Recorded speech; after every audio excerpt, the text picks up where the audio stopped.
Hello everyone and welcome back to the channel. I hope you all are doing absolutely well. So guys, in this video we are going to prepare for technical assessment for GenC, and for cluster 2 we have Python in that, right?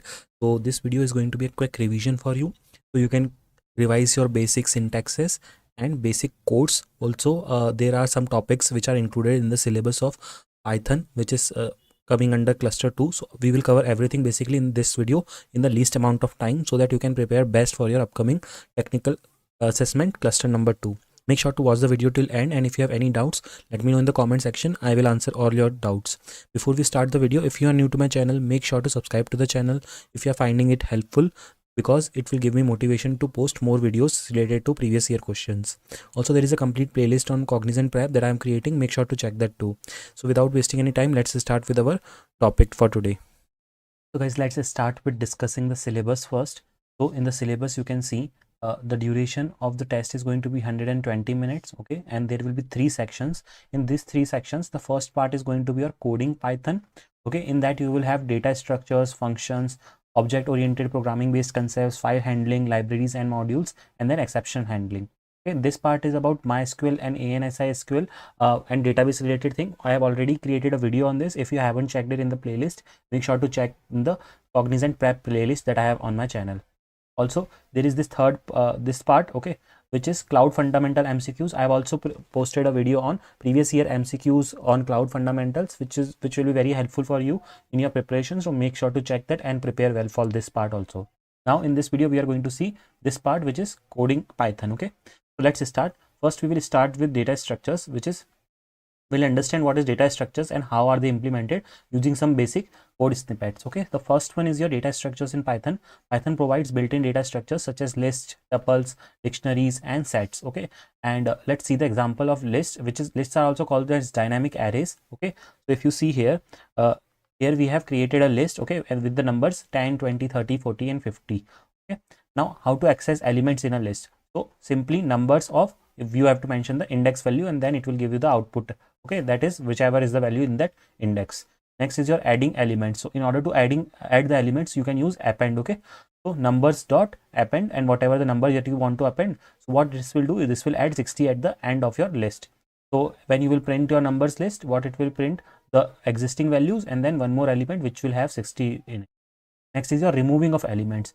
So what you will do, numbers dot remove of whatever the element that you want to remove, you will mention that, and this will remove 30 from your list, okay.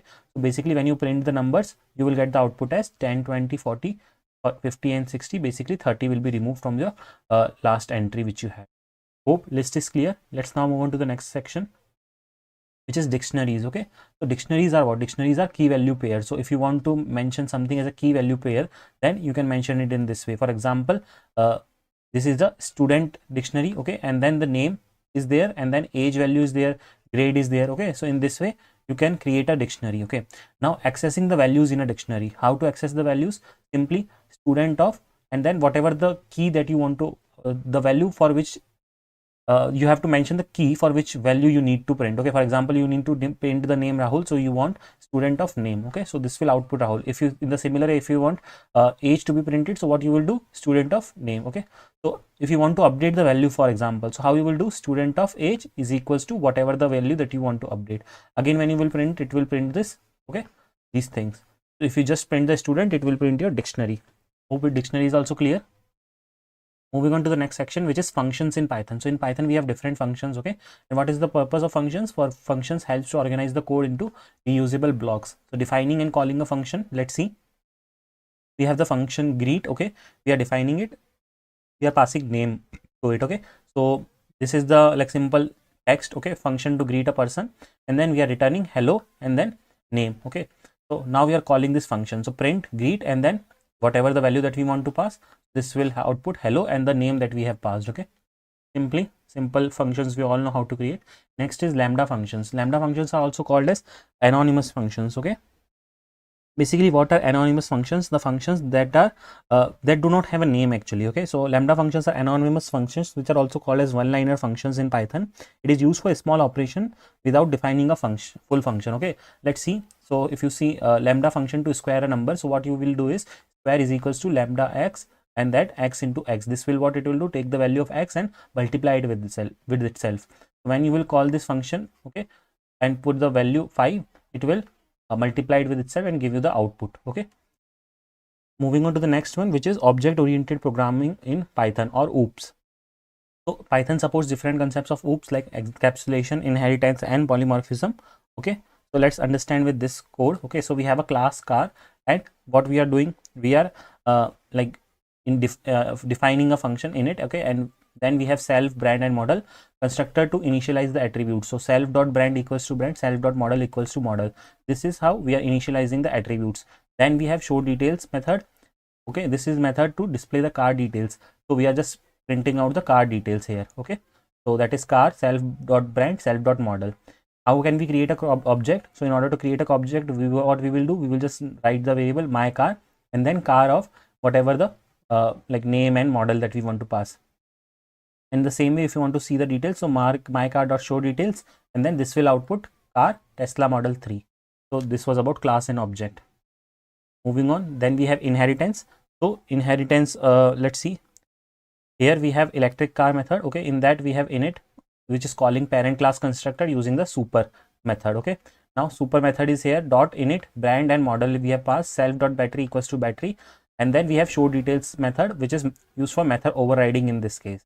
Okay, and then we are printing the values. Okay, like electric car, self dot brand, self dot model, with whatever basically the data that we want to print.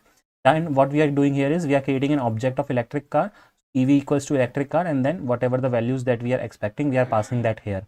EV dot show details, this will output the electric car Tesla model S with 100 kilowatt battery. Okay guys, now I'm not explaining that this in very detail, because you know these are individual concepts in this. If you want, we can create 30 minutes lecture on each concept itself. This video is meant for just for quick revision for you at the end moment, and to give you an idea of how the syntaxes looks like, so that when you code, you will not have much problems while coding. Okay, because you will have a quick revision of your syntaxes. Next is a file handling in Python. Okay, Python provides built-in functions to handle files. Okay, so we have like operations like reading a file, writing to a file. Okay, so let's see the example of how to read a file.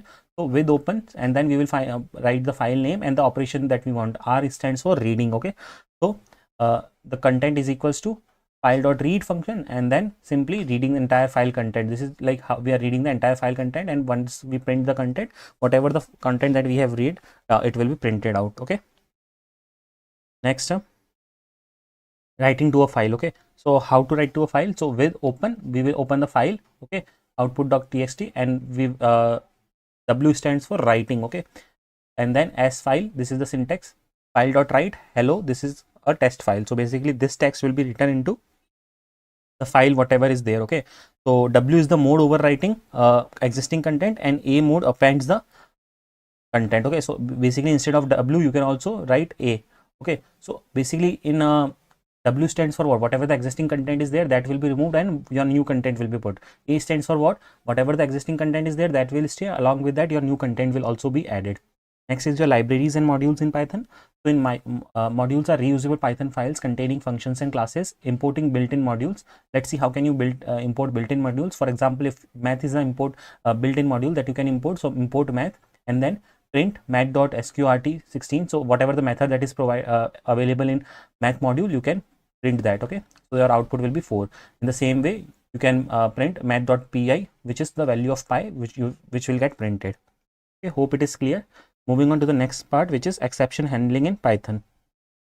So an exception occurs. Okay, when does the exception occur? When the program encounters an error, then the exception occur. Okay, and how can we implement this one? So using try except block. Okay, see, try block, what it contains? It contains the potentially risky code. Okay, so for example, in this one, num is equals to int input we have taking enter a number, and this may cause a value error if the value is not put in properly.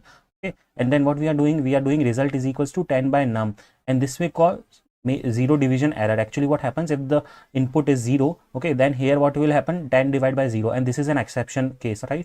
So it will give an error, and then when we will print the result, it will have an error value. Okay, so what we will do except, and then value error, print invalid input, please enter a number. So this will enter in this exception zone, and this will output this message. And then we have one more except, zero division error, which means cannot divide by a 0. So if this case occurs, we can show that. And finally execution completed. Okay, So except handles specific exceptions like value error, zero division error, etc. Okay, and finally executes always even if an error also occurs. Okay, so that's all for today, guys. I hope you found the video helpful. If you have any doubts, please let me know in the comment section. Make sure to join me on Telegram and Instagram as well. You can ask your queries in the Instagram DM as well. And if you need any content, you can request it on our Telegram channel. Make sure to subscribe to the channel if you haven't done yet to receive all the latest regular updates. I regularly post off-campus drives and preparation related videos for placements on my channel. So that's all for today's video. Thanks for watching the video.